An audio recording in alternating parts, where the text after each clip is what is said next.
ताजा खबर भाई साहब बताए तो क्या हम आज भी बिल्कुल ताजा खबर सुबह सुबह सुबह जब हम सोए के उठे ना आज, वाह क्या बात। बाहर मैं निकला घर से 5 बजे।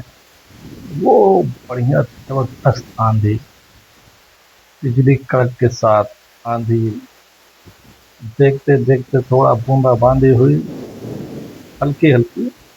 मस्त मौसम, एकदम ठंडा सा हो गया मौसम। गजब का मौसम था सुबह। सही बता रहा हूँ, एकदम बहुत बढ़िया मौसम।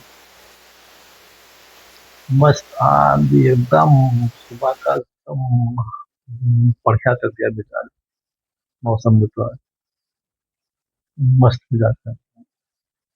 तो मूड एकदम फ्रेश कर दिया सुबह सुबह। ये तुम पढ़ सकते हो। बारिश भी हुई, झमाझम मौसम एकदम ठंडा। एकदम मस्त बारिश हो गई। फिर थोड़ा बहुत बारिश हुई, लेकिन मौसम एकदम ठंडा हो गया।